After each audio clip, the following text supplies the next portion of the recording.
Com muita luta, a mulher tem conquistado ao longo da história cada vez mais espaço e participação na sociedade. Porém, esse ainda não é um desafio alcançado. É preciso buscar mais para que se chegue próximo de uma igualdade. Esse é o tema de uma jornada interdisciplinar chamada Caça às Bruxas, Mulheres, Feminino e Poder, que vai ser realizada na Universidade Tiradentes, em Maceió.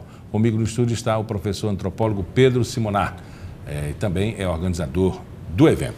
Professor, a mulher precisa, esses debates precisam acontecer até mesmo para garantir o que já está na Constituição, já está na lei, já está, mas não está na prática, né? Pois é, Miguel, o problema é que a gente precisa discutir isso cada vez mais, né? A ideia do nosso programa de mestrado lá da UNIT em Sociedades, Tecnologias e Políticas Públicas é justamente discutir esse problema, que é um problema que está no Brasil, que é premente ainda. Nós estamos já em 2016 e ainda tem mulher que apanha de marido, ainda tem mulher que ganha menos que homem, ainda tem mulher que está na situação que não é a situação que deveria estar. E a ideia dessa nossa jornada interdisciplinar é justamente discutir esse tema para empoderar, né? Para poder discutir. Vamos ter vários debatedores aí, tem psicanalista, tem antropólogo, tem arquiteta, tem todo mundo para discutir esse tema e tentar abranger o máximo possível e levar uma discussão interessante que possa enriquecer a plateia, né? Nós vamos fazer um auditório lá da UNIT, são 250 lugares, e para que possa ter realmente um debate forte sobre esse tema. Eu vi uma coisa interessante, até na televisão, no domingo, no Criança Esperança, que foi a reunião de 24 mulheres que pintaram o coração e depois foram fazer as perguntas sobre as pessoas que não reagiam diante de uma pintura como aquela. Mas o que eles queriam dizer é o seguinte, a cada dia 24 mulheres pedem seus filhos. Enfim, foi uma missão direta que a propaganda, às vezes, ela fala, as mulheres ganham 60% a menos que os homens, e aquilo vai desgastando e vira o senso comum. Senso comum, é verdade. Banalidade. Né? E a gente não precisa banalizar tanto a nossa vida, né? As mulheres precisam ser mais guerreiras e os homens mais compreensivos, né? E garantir os direitos das mulheres. Mas o homem está numa situação muito cômoda, né? Sociedade patriarcal, sou eu que mando, enfim, se depender do homem não vai mudar, né? Pois é, essa é uma questão interessante, né? Porque é interessante também trabalhar o homem. Né? Não adianta só você trabalhar aquela pessoa que é marginalizada ou que é controlada ou que é submetida, né? Você tem que trabalhar aquele que submete também, aquele que tem um poder em cima. Porque senão não muda muita coisa, não. Nós estamos vendo aqui no Brasil essa situação da questão dos estupros aqui no Brasil, que aumenta, né? Vem aumentando cada dia mais. É como se a gente estivesse voltando quase que à Idade Média. Nós temos aí certas relações com certos pensamentos religiosos que tratam a mulher de uma maneira que tem que ser submissa. Não dá mais pensar nisso em 2016. É uma sociedade pluralista de vários pensamentos, mas de muitos passos atrás, né? E essa corrente aí que o senhor falou, fundamentalismo religioso, a linha de pensamento de filosofia, eu nem posso chamar isso filosofia, né? Para mim, filosofia é uma coisa muito boa, mas também tem corrente negativa. Tem, isso é extremamente negativo, né? Porque, na verdade, são linhas que negam direitos, né? Isso é impressionante porque não atrapalha em nada, quer dizer, você dá direito às pessoas, às mulheres, aos LGBTs, só melhora as coisas. Você vai colocar todo mundo em pé de igualdade e você permite um diálogo e permite, sobretudo, uma coisa que é importante na democracia, que é o contraditório, né? A questão, o debate, né? Porque se não houver debate, não tem democracia. A democracia, ela surge no momento que as pessoas estão debatendo, estão no embate ali intelectual, né? Agora, quando você vem e começa a negar, dizer, não pode, por questões religiosas, ou questões outras quaisquer, aí você começa a colocar as pessoas numa situação como se fosse um joguete, como se fosse uma propriedade de alguém, né? Como se fosse um pedaço de um boneco que você pode fazer o que quiser com ele. Né? Sem dúvida nenhuma, esse debate ele vai transcender e vai à política. Sim, com certeza. Com certeza. O momento Brasil, mudança de governo, presidente interino, Feliciano numa certa condição. Ministério sem mulher nenhuma. Ministério sem mulher alguma. Uma mulher que entra já está com problemas até a tampa. Enfim, esse momento político do Brasil, a gente estava falando que a gente deu alguns passos atrás, né? Mas o mundo avançou e começa a dar passos para trás. Mas na prática, não é próprio da praxis democrática? Você vai à frente, retorna um pouquinho para lá. Mas no Brasil parece que a coisa chegou aqui no limiar e está voltando. Eu né? acho que né? Você tem essa coisa de avanço e retrocesso. Só que no momento a gente tem um retrocesso muito grande, né? Quer dizer, a gente sai de um governo legítimo que tinha mulheres, que tinha um ministério de mulheres e agora não tem nada, coisa nenhuma, né? As mulheres não estão nem mais no ministério e não estão ocupando lugar nenhum. E é um governo de homens, né, grisalhos, né, de homens de mais de 50 anos para cima e que está aí, que acha que essas questões são questões menores. E que tem muita coisa por trás aí, que está apoiando, né, sobretudo o fundamentalismo religioso, que está apoiando esse tipo de prática e desse retrocesso. Não pode mais isso. Nós estamos no século XXI. Né? Não tem mais como andar para trás, a gente não tem como mais negar o direito das pessoas. Né? Tem alguns autores que trabalham essa questão da globalização que mostram justamente isso, que como o mundo globalizado, esperava-se que você tivesse uma homogeneização cultural. Mas, na verdade, o que houve foi o contrário. Né?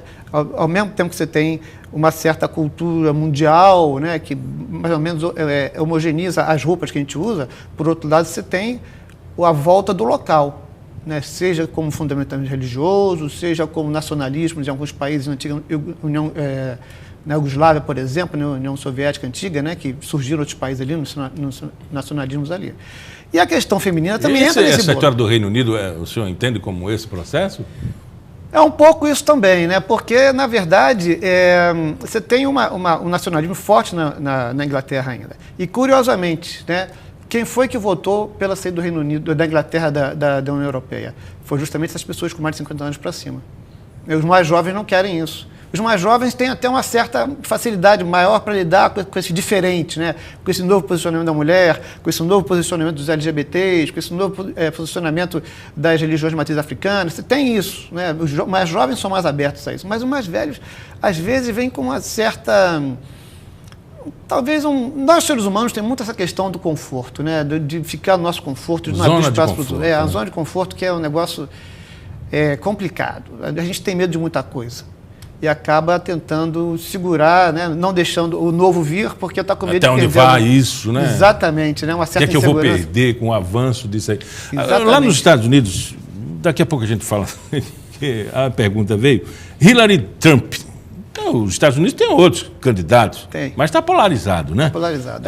Trump com aquela coisa o arcadismo, xenofóbica, né? Xenofóbico, conservador até o extremo. E a outra mais democrática, mulher, mas ainda não tem um perfil mais avançado. Não é? A tendência é que... Muito ligado ainda aos lobbies do capitalismo financeiro. Isso. Muito... Lá a disputa vai ser forte, mas não tem um perfil de avanço. Né? Não muda muita coisa, né?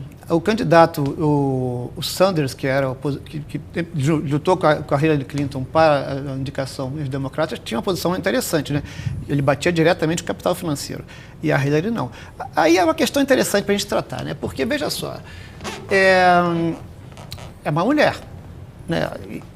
Mas é uma mulher que... Será que a eleição da Hillary Clinton muda muita coisa? É uma mulher com perfil de homem. É uma mulher que está ali, quer dizer, ela foi primeira-dama já, e o marido dela foi muito responsável por essa desregulamentação do capital financeiro lá nos Estados Unidos, e nós estamos vendo por aí que ela também está sendo apoiada muito por esse pessoal. Então, muda o quê? Porque não adianta você botar uma mulher no poder, se ela vai agir dentro daquela lógica de poder, do poder masculino. Agora, professor, aqui em Alagoas a gente não tem nenhuma candidata majoritária, por exemplo, na capital, para a prefeitura de Maceió. Não há liderança mulher e as lideranças elas estão se definhando. Né? É próprio da sociedade alagoana, é isso? Não. Se nós pensarmos bem aqui, para a eleição, os nomes que são levantados para a eleição para presidente da República são todos com mais de 60 anos. Quem é que renovou aonde? Nem na direita, nem na esquerda. Né? Estão falando no Lula, estão falando no Ciro Gomes, estão falando no Aécio de novo, ou no Serra, quer dizer, são todas pessoas. Não houve renovação política no Brasil. Mas para a prefeitura em Maceió também, né? Prefeitura em Maceió Cátia Bonner, Luiz Helena, Fátima Santiago, não tem mulher. Elas não, agora, os nomes estão sendo lançados aí, não tem mulher no nome. Por enquanto, até agora que a gente viu, não surgiu nada, né? E você vai vendo os candidatos que estão aí, bom, ou vai ser o prefeito para a reeleição, mas os outros também estão nesse perfil masculino, né?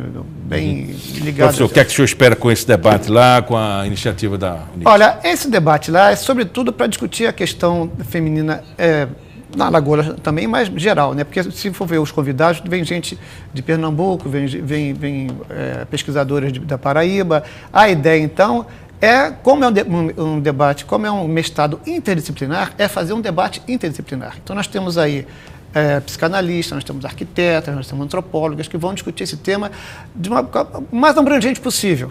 Que hoje em dia não dá mais para você ser disciplinar, né? Pegar um tema e tentar resolvê-lo só com a sociologia ou só com a história, porque as coisas se misturam o tempo todo. E a ideia é justamente isso, é criar um debate interdisciplinar que permita às pessoas que vão assistir esse debate avançar, vamos dizer assim, né? Pensar adiante e começar a problematizar um pouco essa questão feminina no Brasil, que precisa ser muito problematizada ainda, infelizmente. Conversamos com o professor Pedro Simoná sobre um debate muito fluente sobre a história, né, e a posição da mulher na sociedade. Muito obrigado pela entrevista. Eu que agradeço. A vida e a obra do poeta e historiador Jaime de Altavilla viraram inspiração para a nova produção de Maria Emília Clarke. O balé inclui ainda antigas gravações de poemas declamados pelo próprio homenageado, falecido há 46 anos. Maceió, o Caeté, vindo de longe, o seu sombrio cafundó, o seu cocar rubro-amarelo. Esta voz talvez não lhe seja familiar, mas ela é de um homem extremamente importante para a cultura de Alagoas, Jaime de Altavilla, poeta, historiador, arqueólogo, jurista. Ele será o tema do próximo espetáculo de Maria Emília Clarke. Tem toda uma história brasileira, alagoana, voltada à poética, à memória, à história, foi um grande jurista.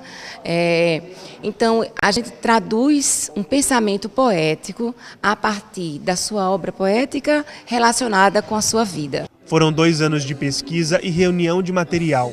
O resultado é um rico acervo pessoal em cena. A gente identificou 5 poesias gravadas por ele.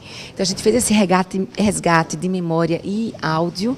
Então, a gente, através do pensamento poético dele, a gente conseguiu identificar o homem, o humanista. Serão 12 bailarinos em palco no espetáculo que mistura música, poesia e elementos cênicos. 1 hora de apresentação que começou a ser ensaiada em janeiro. Esse trabalho vai estar no dia 14 de julho, às 19h30 no Teatro Deodoro, fazendo parte da trilogia que a gente está montando, que significaria os Alagoas 200 anos, é a primeira parte. Pauta especial fica por aqui, a gente volta a se encontrar no próximo programa às 11h30 da manhã. Às 7 da noite tem reprise. Até lá.